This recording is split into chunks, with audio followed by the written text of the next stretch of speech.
Bueno, bienvenidos todos. Veo unas caras que no alcanzo a identificar, pero que me complace inmensamente que nos estén acompañando. De manera que siéntanse todos, no solo recibidos, que reciban mi saludo cordial, y espero que hoy encontremos, como es natural, a un personaje tan extraordinario como el doctor Fred Durán, quien sabe tanto, quizás el que más de café en Colombia. De manera que va a ser una conferencia realmente agradable. Bueno, cuando invitamos a nuestro experto en café, Fred Durán González, al Festival de Historia de Villa de Leyva, yo solo sabía que era un experto en café, pero eso ya era bastante, ¿no? Porque, como ustedes recordarán, el café ha mordido la economía de este país notablemente. Fue a través de esa economía que se pudo modernizar el país desde el principio del siglo XX. Yo apenas la estoy leyendo, pero me sorprendo realmente lo que ha significado el café para todos nosotros y para nuestra economía, y aún hoy en día lo que significa, pero también lo que significa para las personas, ¿no? No hasta el punto de morir por el café como le pasó a Balzac, porque su comedia humana solamente la terminó a punta de café. No me gustaría tanto, pero yo sí soy de las personas que necesitan tomarse un café por la mañana para despertarse. Y creo que la importancia de los cafés bogotanos y de los cafés en general, de ese nombre no creo que sea gratuito. Freddy nació en Bogotá, como yo le pregunto a muchísima gente, ¿de dónde eres? Y me dicen de Bogotá. Yo después indago, pero no familia. No, la familia de él es boyacense. Desde como una historia muy bonita que te comentaba que de Socotá. Y Socotá tiene una disputa con el Pisba, porque el páramo de Pisba no es de Pisba, es de Socotá, pero lo reconocemos como el páramo de Pisba. Entonces, eso se lo dejamos a la cadena historial, ¿verdad? Sí. Pues ha sido muy claro siempre oír a Freddy disertar sobre el café, la historia del café. Esta es una charla nueva complementaria. Freddy estudió administración en la Universidad de los Andes, tiene más de 40 años de recorrido asesorando las principales empresas del país, de manera que es un honor presentarte, Freddy, y tenerte aquí. Y bueno, pues estamos aquí para oír esa maravillosa exposición que siempre haces. Muchas gracias. Muchas gracias, doctor. Bueno, buenos días a todos. En primer lugar, les quiero agradecer las gentiles palabras de Mariela, de invitación, el mismo doctor Garavito por su invitación en esta foro tan especial y tan ilustrado en temas de historia, de los cuales pues, les voy a pedir de una vez que ustedes son expertos en la historia de Bogotá, a través de lo que yo les va contando al final de cuenta cómo puede enriquecer y mejorar esta charla que vamos a dar hoy. Y quería comenzar por contarles mi historia personal en el café. Yo hasta el año 2005, después de trabajar en muchas compañías, especialmente en el ramo de alimentos, decidí independizarme. Pero yo hasta el año 2005 odiaba el café. Y odiaba el café por una sencilla razón. Resulta que a veces me tocaba en reuniones de trabajo tomarme un tinto que le traían por el simple educación. Y resulta que ese famoso tinto me daba el café más sazonante. Y vamos a recorrer, aparte de hablar de los cafés de Bogotá, primero cómo llegan los cafés a Bogotá, cómo llegan a Colombia. Y la historia del café se remonta más o menos 1200 años de historia, hasta llegar a Colombia, llegar a los primeros cafés bogotanos a mediados del siglo pasado, que fueron fundamentales en la cultura del país. Entonces, resulta que alrededor de un tinto, cuando llamamos nosotros a cubrir de todo, ¿no? Alrededor de tinto están los políticos, están los intelectuales, están los artistas, se han creado revoluciones, magnicidios, etc. ¿Y cómo comienza el tema del tinto a funcionar Entonces resulta que nosotros hablamos del café, y siempre que hablamos del café, hablamos de un grano. Y resulta que el café no es realmente un grano, es que esto es una semilla. Es una semillita que viene dentro de una fruta. Y cuando yo hablo del café, para ponerlo en unos términos coloquiales y muy directos. La ironía de la vida es, yo les digo, usted va a Carulla, compra el melocotón más hermoso que hay, lo parte, bota la fruta, se queda con la pepa, quema la pepa, la muele y le echa agua caliente. Eso es la comparación de lo que es el café en la realidad. O sea que ese pequeño granito termina viniendo de una. Y entonces, ¿de dónde proviene el café?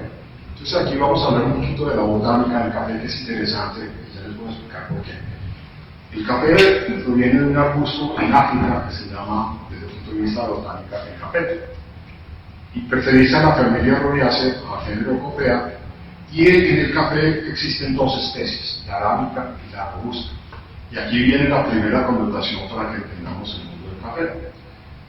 En Colombia todos los cafés pertenecen a la especie arábica. Y la gran diferencia entre la especie arábica y la robusta es que la arábica tiene el 50% menos de cafeína que la robusta. Entonces eso hace que los cafés robustas sean muy fuertes en cafeína. Y como les digo, en Colombia no producimos robusta, pero irónicamente importamos robusta. De 2 millones de sacos que se consumieron en Colombia el año pasado, cerca de 1,5 millones de sacos fueron importados y la mayoría de café robusta. Y ahí entonces empezamos a ver qué es lo que pasa. Los cafés comerciales, que llamamos nosotros en este mundo, que son los Águila Roja, Cebra Roja, etc., están hechos con café robusto, importados. Y fuera de eso, a ese café robusta, le mezclan lo que ustedes han oído hablar que se llama la pasilla, que la pasilla es el café que se rechaza para la exportación, y para poderlo procesar lo prestan a altísimas temperaturas, entonces le tengan más contenido de café. Entonces los cafés comerciales colombianos tienen un contenido de cafeína muy alto. Y por eso viene otro tema, y es por eso los médicos prohíben el consumo de café con contenido de cafeína, porque no entienden esto de los cafés especiales que tenemos en Colombia, la familia arábica. Y entre las familias, en familia arábica específicamente en Colombia, existe lo que se llama técnicamente las variedades. Y volviendo al cuento del vino, las variedades son el equivalente a las cepas del vino. Entonces, cuando hablamos de las cepas del vino, del Merlot, de Cabernet, de Malbec, de Carmener, etc., el equivalente a las cepas del vino en las especies arábicas, específicamente en Colombia, son las variedades. Y en Colombia tenemos muchas variedades de café. Entonces, hay unas que son puras, como la Caturro, la típica, la Geisha, la Tavi, el Bourbon, el Blue Mountain, que incluso este Blue Mountain más adelante les contaré una historia que me sorprendió hace poquito porque descubrí que en Colombia se estaba cultivando Blue Mountain en diciembre en Medellín. Y hay otras variedades que son las que ha desarrollado la Federación de Cafeteros para defenderse en la roya, como son la variedad Colombia y la variedad Castillo. Entonces, cuando empecemos a entrar al mundo del café, si empecemos a averiguar, cada vez que vayan a una tienda especializada de café, pregunten qué variedad sirvieron en la taza. Entonces, la historia del café comienza con una semilla verde que está escondida en esta cerecita, una cerecita roja. Entonces, una vez florece el café, se crea el fruto, pero en el fruto hay una particularidad muy especial y es la siguiente. Esta es una ramita de café. Ustedes ven, cuando nace el fruto es verde y después es rojo. El fruto del café tiene una particularidad, y es que, a diferencia de un banano o una manzana o una papa, que cuando uno arranca la mata continúa su proceso de maduración convirtiendo azúcares, el fruto del café, la cereza del café, una vez arranca de la mata, para el proceso de maduración. O sea que si usted la arranca verde, se queda verde. Entonces toca esperar a que se madure completamente, que esté totalmente roja, para que esté totalmente madura. Y esta es la segunda gran característica que hacen los cafés colombianos tan importantes, y es que se recolecta a mano. Entonces las chapoleras, como se llaman las recolectoras del café, van a las fincas del café y van tocando semillita, frutica por frutica, y cogen solamente las que están maduras. Y esas frutas que están totalmente maduras han transmitido el azúcar de la fruta a la semilla del café. Entonces ahí viene la otra cosa. La otra es que son cafés de altura. Entonces son cafés que se dan, los mejores se dan entre 1200 y 1800 metros de altura sobre el nivel del mar. Y esos microclimas y esas terrazas climáticas le dan una connotación especial a la madurez y a la fruta. Entonces esas características sumadas son las que llegan a que los cafés colombianos sean reconocidos mundialmente como los más suaves del mundo.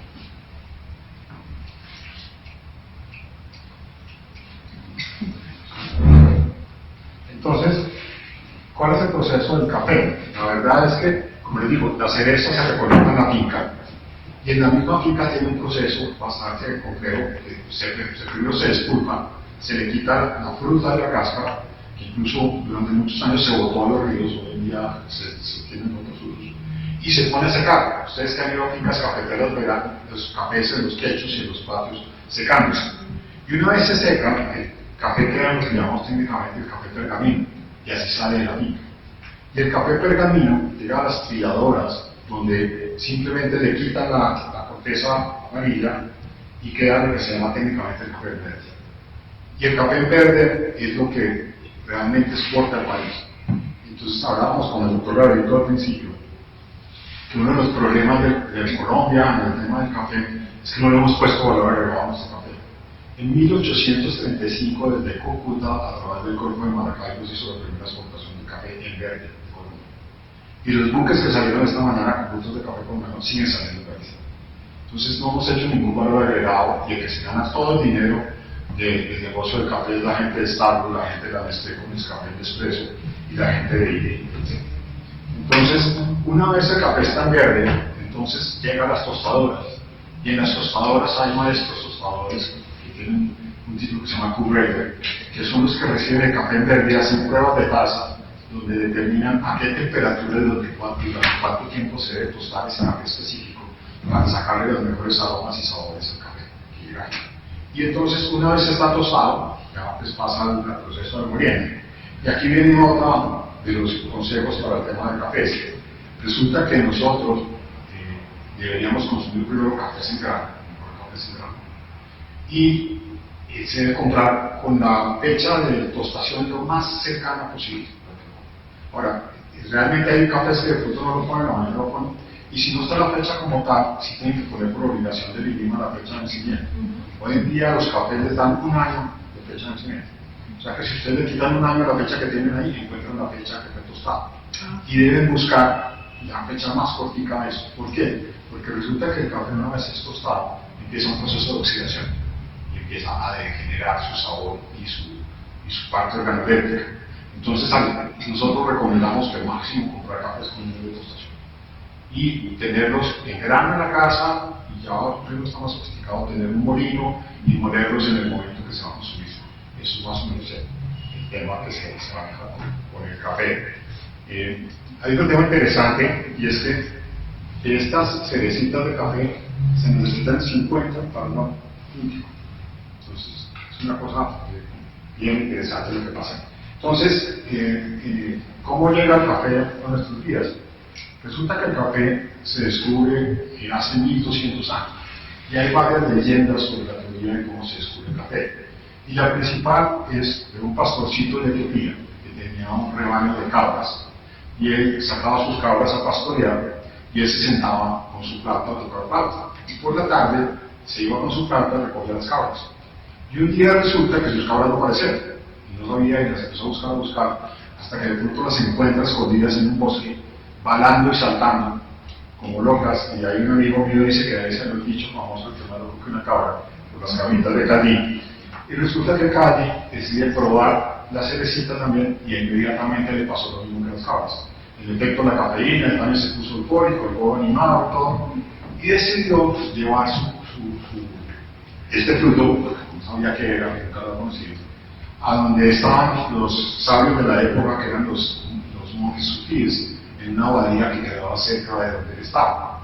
Y ellos recibieron a Calvi les entrega las bayas, y uno de los monjes decide hacer una infusión con la valla. Entonces echa la cerecita roja en agua caliente, y cuando prueba eso le supo a mí. Y quiso botar la infusión en una chimenea que tiene al lado. Y al cabo del rato hace el fabuloso milagro, que no hay nada más fascinante que un de café recién tostado.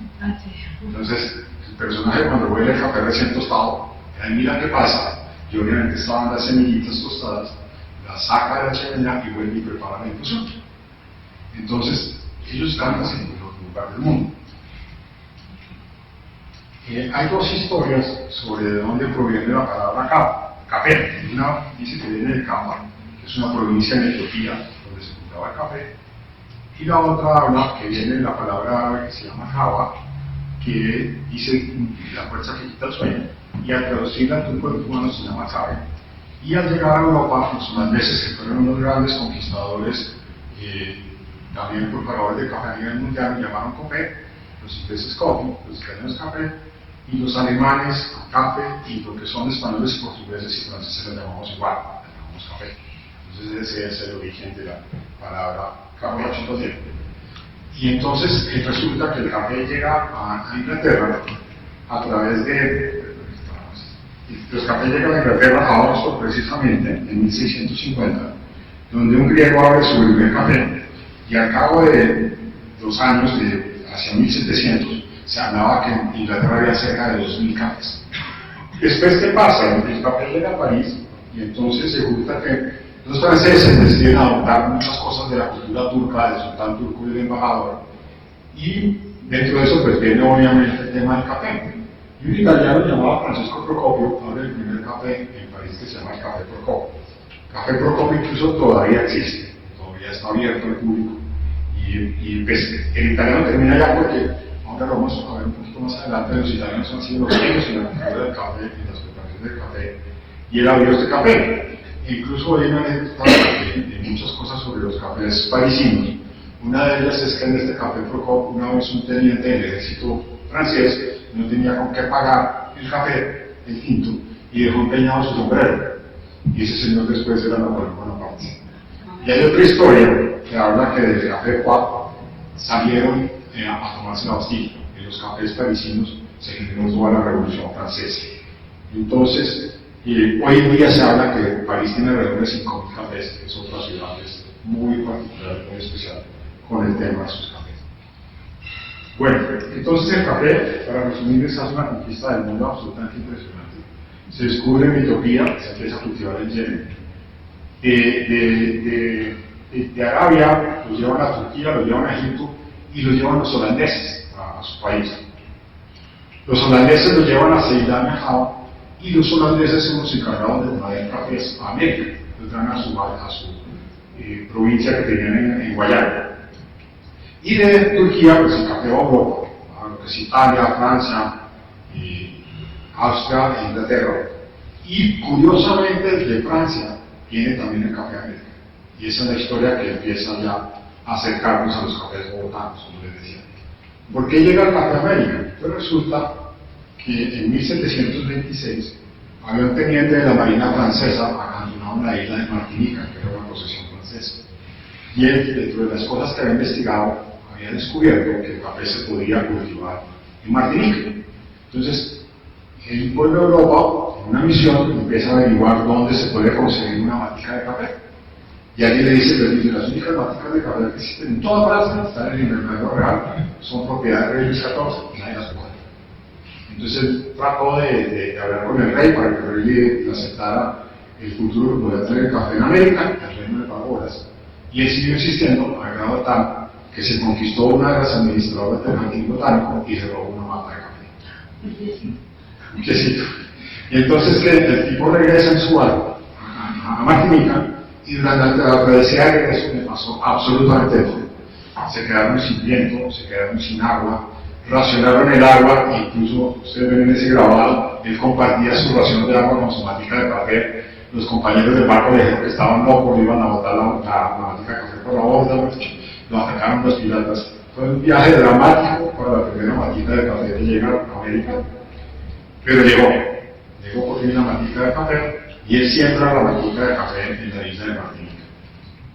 Los cafés bogotanos tuvieron su gran apogeo entre 1912 y 1948. Este año, el 9 de abril, durante el famoso Bogotazo, algunos de ellos fueron paso de las llamas y muchos de ellos comenzaron su declive. La ciudad llegó a tener cerca de 500 cafés tradicionales, donde bogotanos de todos los estratos podían acceder y hablar o discutir de los temas de su preferencia. De hecho, el gobierno consideraba que los cafés tradicionales de Bogotá eran lugares peligrosos donde la gente podía conspirar para promover la rebelión y donde los nuevos movimientos podían nacer. Los cafés de Bogotá han generado e incluso educado a algunos de los presidentes, artistas y principales pensadores de nuestro país. Desde principios del siglo XX, la ciudad se está llenando de cafés de todo tipo y para todos los gustos y clases sociales. pero los más importantes fueron los que estaban ubicados en el centro de la ciudad. Habían diferentes tipos de café: café bar, café restaurante, café oficina, café billar, café iglesia, café de apuestas y café de escuela. Y haremos entonces ahora una breve reseña de los más importantes. Entonces, el café en la botella de oro existió desde 1891 a 1948. El atrio de la catedral fue uno de los principales puntos de encuentro de los bogotanos del final del siglo XIX. Funcionaba como una especie de balcón sobre la Plaza de Bolívar, y entre esquina y esquina era el lugar preferido de muchos para hacer visita. En la esquina sur del atrio se encontraba la Casa de los Portales, construida hacia 1793 y atribuida a Domingo Esquiasca. En 1891, en el local norte de la casa aparece la licorera de la botella de oro, para más tarde convertirse en el llamado Café Cantina.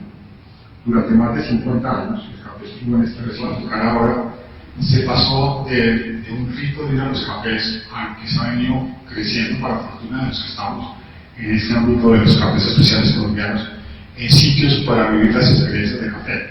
Entonces, hoy en día, les voy a mostrar, ya se encuentran los sitios especializados donde uno va a tomar café, pero aparte de tomar café va a la experiencia de consumir los fabulosos cafés colombianos con sus diferentes preparaciones. Entonces, aquí hay varios de los que yo recomiendo, que están ubicados en algunos de Montaquén. La principal explotación pública, otra que se llama Colo, Café San Andrea. Tal vez la historia les decía yo que los italianos fueron los principales impulsores de la nueva cultura cafetera del mundo. ¿Y por qué se llama un americano en una menú italiano? Y el americano es el equivalente al tinto nuestro. Y se llama americano porque resulta que durante la Segunda Guerra Mundial pues ya existía la cultura de los cafés italianos. En todos los pueblos y ciudades italianas eran cafecitos. Entonces, cuando los ejércitos americanos empiezan a retomar Italia del sur hacia el norte, los italianos les ofrecían lo que nosotros llamamos técnicamente un espresso. Y resulta que a los soldados americanos se les hacía muy fuerte el espresso y les pedían que les pusieran agua. Entonces, los italianos con el tiempo entendieron que los soldados americanos no tomaban espresso, sino que querían un espresso con agua, y por eso decidieron bautizar la bebida americana, que es el equivalente al tinto. Esta palabra capuchino tiene que ver con los monjes capuchinos de los Alpes italianos, que le ofrecían café con leche a los gente que iba por los caminos donde ellos tenían sus monasterios como una bebida para calentarlos en las frías noches de los Alpes. Y para finalizar, pues siempre me preguntan qué café recomiendo yo. Entonces, yo digo, como me decía un amigo mío que era experto en vinos, que alguna vez le pregunté a un amigo que era argentino que tú, digo, es que a este le guste. Es lo mismo que nos pasó con los vinos. Cuando empezamos la cultura de los vinos, probamos vinos blancos, tintos, de diferentes orígenes o de diferentes cepas, y después uno terminaba escogiendo los vinos de cuál era la cepa que más le gustaba, o el vino que más le gustaba de acuerdo a si era el vino para el consumo diario o para un momento especial. Entonces con los cafés ha pasado lo mismo. Entonces, la mejor manera de descubrir cuál le guste es pruebe. Y hoy en día hay muchos sitios de donde probar cafés. Cuando se habla de los orígenes de los cafés colombianos es la zona, el departamento o la población donde fue cultivado el café que estamos tomando. Incluso en las bolsas de café, aquí les cuento el programa sobre las bolsas, en las bolsas de café muchas veces se pone, aparte de la variedad, que ya hablamos, se pone el departamento, se pone el municipio, incluso a veces se pone la finca y la zona, ¿correcto? Y cuando uno sabe de café, ¿cómo empieza a saber qué café le gusta? Pues usted va a Carulla y encuentra el lineal de los cafés especiales. Pues, como les conté, el café se oxida muy rápido después de que está tostado. Y se meten unas bolsas especiales que tienen una valvulita de desgasificación. No sé si todos han visto un huequito que tiene las bolsas de café. Esa es una válvula de desgasificación que permite que el gas carbónico salga, pero no permite que el oxígeno entre. De esa manera, con esta café, quita eso. Entonces hay diferentes formas de prepararlo. Y si uno va a un café especializado, todos los cafés especializados parten de la preparación de un espresso. Entonces, una máquina de espresso, que inventaron igual los italianos, también para hacer un poquito de historia, viene de que, como les contaba, los italianos iban en manadas a los cafés. Entonces, obviamente, el servicio se demoraba mucho, se demoraba 4 o 5 minutos en preparar un café. Y entonces un italiano se inventa esta maquinita. Esta maquinita lo que tiene adentro es una caldera que con vapor a alta presión en 25 segundos extrae los mejores aromas y los mejores sabores de un café. Y lo que sale de la máquina en un pocillito es un espresso. Entonces hay gente que se toma el espresso puro, hay gente que se toma los espressos, o ya el espresso es la base para el resto de preparaciones de café, como la macchiato, el cappuccino, etc. Entonces, en estas tiendas que les contaba, incluso en Usaquén uno puede hacer un tour de café si quiere, porque Usaquén tiene una connotación en día muy interesante, y es que encuentras cafés de todo tipo, arrancando desde tostado, pasando por Roma, Juan Valdez, hasta Starbucks, estamos perfectos. Pero allí están 3 de los cafés que yo más recomiendo en Bogotá. Claro, porque los más recomiendo es catación pública. En Medellín hay un café muy bueno que si están en Medellín se lo recomiendo, que es Café Pergamino. Y en Cartagena, los señores de San Alberto también tienen una sucursal de un café, que San Alberto es uno de los cafés más premiados internacionalmente. Bueno, y como decía otra amiga muy querida mía, la vida es muy corta para tomar malos cafés, y menos si vivimos en el país que tiene el mejor café del mundo, que es Colombia. Entonces, muchas gracias y espero que nos